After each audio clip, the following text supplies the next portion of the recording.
Hello, people. How's going? नमस्कार everyone. मैं आज रिसेंट जो इलेक्शन हुई है तमिलनाडु में, वेस्ट बंगाल में खास करके हुई है, 4 जगह 5 जगह पे, केरला में, तमिलनाडु, वेस्ट बंगाल, पौंडीचेरी। लेकिन मैं आज केवल बात करूंगा वेस्ट बंगाल और तमिलनाडु के लिए। जो मेरी परसेप्शन है उस हिसाब से मैं बात करता हूँ। ममता बनर्जी का कल एक कॉन्फ्रेंस आया था, साथ में उसका भतीजा भी था, अभिषेक बनर्जी। अभी इन लोगों का बोलने का तरीका चेंज हो गया। 2 मई और उसके पहले का जो स्टेटमेंट था कि 4 तारीख को कौन आएगा बचाने के लिए, मैं देख लूँगा। और आज जब इसका प्रेस कॉन्फ्रेंस हो रही थी तो ममता बनर्जी, उसे तो ऐसा लगता है कि मैं 15 साल राज किया हूँ, ये मेरा, मैं यहाँ का राजा हूँ, मुझे कोई नहीं हटा सकता है। संविधान नाम का भी कोई चीज़ है, कानून नाम का भी कोई चीज़ है। इतने भी अक्लमंद नहीं होना चाहिए आदमी को कि कुछ भी आकर के बात करे। इलेक्शन हुई है, इलेक्शन हो करके रिजल्ट आया है, देन डिसीजन और डिसाइड हुआ है कि बीजेपी जीती है, टीएमसी हारी है। लेकिन अभी भी अपनी छवि नहीं सुधारना है। मैं कुर्सी नहीं छोड़ूंगी, कैसे छोड़ा लेता है देखते हैं। क्या मैडम, अभी भी यही चीज़ें दिमाग में चल रही है आपको, और आपको ऐसा लग रहा है कि आप रह लोगे। संविधान नहीं पता है क्या?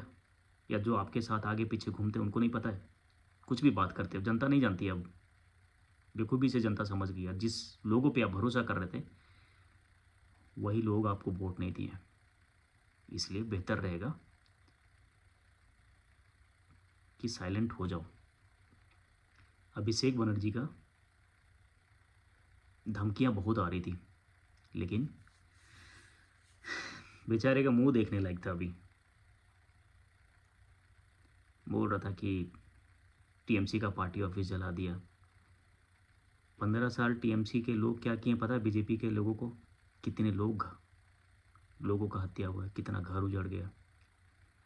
ठीक है, अब जो हुआ है वो चीज़ें तो वापस तो आएगी नहीं। लेकिन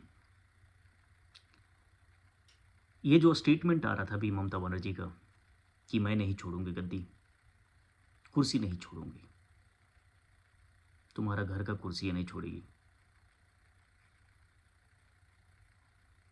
गवर्नर किस लिए है बैठा पता है? गवर्नर क्या करता है और किस लिए रहता है किसी स्टेट में गवर्नर? उनका रोल क्या होता है?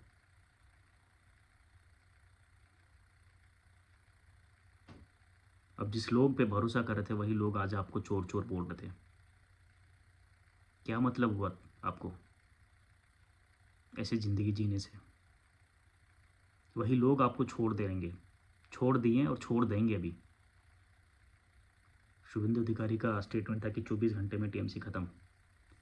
बहुत सारे लोग छोड़ करके चले जाएंगे और बीजेपी, कोई भी टीएमसी का नेता को अपने बीजेपी में शामिल ना करे। आप एक अच्छे स्ट्रैटेजिक माने जाते हैं,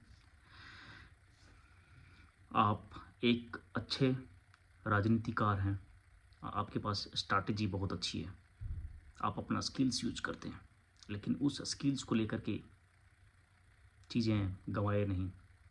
लोगों का जो ट्रस्ट होता है ना, वो ट्रस्ट बना करके रखें आप।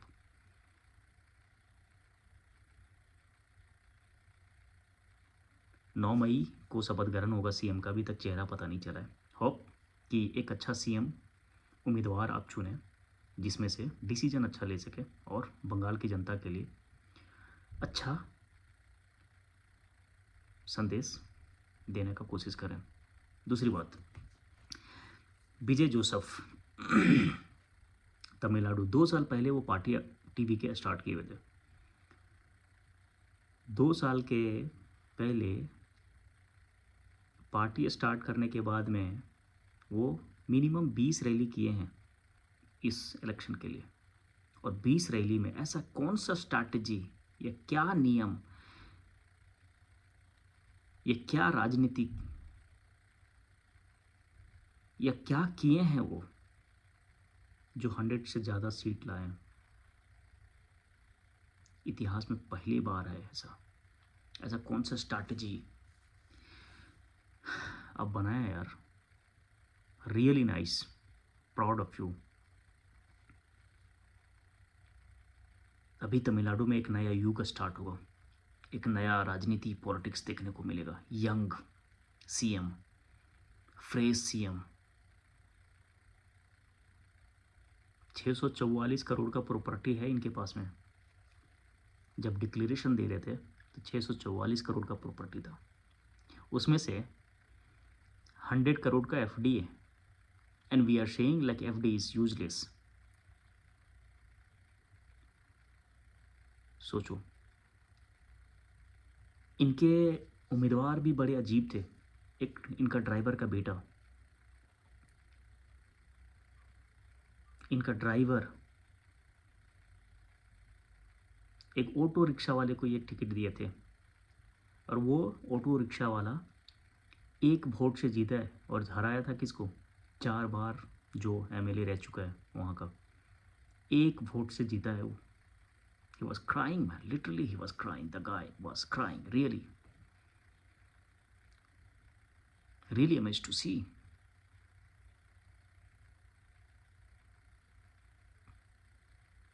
अभी विजय के पास में पूरी बहुमत नहीं है। लेट्स सी वो किसके साथ गठबंधन करते हैं, आइदर एआईडीएमके, डीएमके, और नहीं तो किसके साथ, अभी तक पता नहीं है।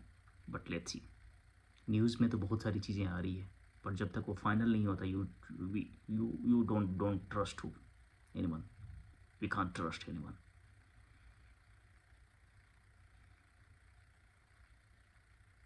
वहाँ के लोग बड़ी खुश हैं, वेस्ट बंगाल के लोग बड़े खुश हैं। कुछ लोग बोल रहे थे कि नहीं, बीजेपी आकर के गलती कर दिया वेस्ट बंगाल में। अब जिसको अब पता ही है कौन लोग बोल रहे हैं। इनका सीधा कहने का मतलब कि हमारे लिए तो ममता बनर्जी ठीक थी। मैं देख रहा था आज बांग्लादेश बॉर्डर पर लाइन लगी हुई है यार, लाइनें लगी हुई है रोहिंग्यों का भागने का। क्योंकि वहाँ के पार्लियामेंट में 4 दिन पहले ही स्टेटमेंट आया था कि बीजेपी आ गया तो फिर हमारे लिए दिक्कत हो जाएगा, हमारे जो रोहिंग्या लोग हैं उन लोगों का जीना मुश्किल हो जाएगा। अब तो 273 बुलडोजर भी कोलकाता पहुँच चुका है वेस्ट बंगाल। सफाया तो होना चाहिए। एक ऐसा स्ट्रीट है वहाँ पे, जो फुटपाथ पे हम लोग चलते हैं दौड़ते हैं, वो पूरा घेर कर रखा है। फुटपाथ छोड़ो, आप रोड घेर कर रखे हैं, आप जा नहीं सकते वहाँ पे, जाने में डर लगेगा आपको। ऐसे ऐसे जगह है। I would suggest to BJP government कि आप एक अच्छा कमेटी मेंबर बनाइए, और each and every corner, each and every street, try to visit it. जहाँ पे जो भी सफाया करना होगा आप करें। बंगाल की गवर्नमेंट, बंगाल की जनता, बंगाल के लोग गवर्नमेंट इसीलिए चुने हैं कि आप इस चीज़ों से छुटकारा मिले लोगों का। आपसे निवेदन है कि एक कोर कमेटी बना करके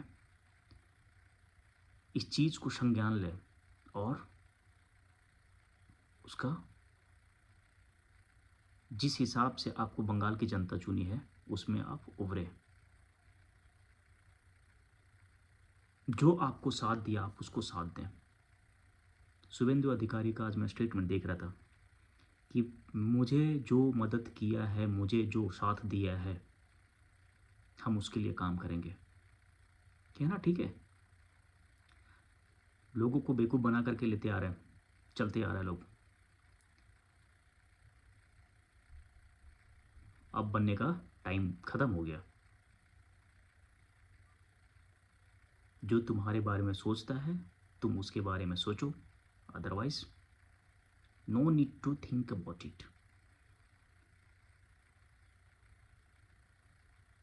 इसलिए आपसे अनुवेद है कि आप बंगाल की जनता को और बंगाल की जनता का ध्यान रखें और किसी जान माल का हानि होने से बचा करके रखें।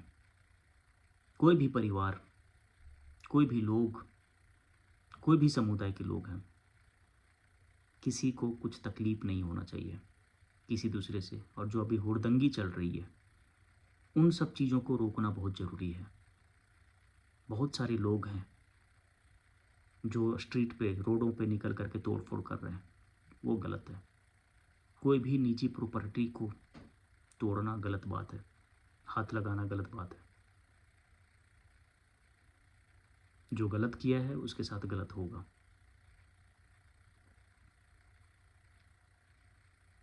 गाइस, मेरा वीडियो अच्छा लगे तो मुझे लाइक कीजिएगा, आपका सपोर्ट चाहिए। मैं अभी नया ही हूँ और I am trying to speak to you, speak with the camera. So I'll try my best. I'm trying every day. So please like and subscribe to my channel. Thank you so much.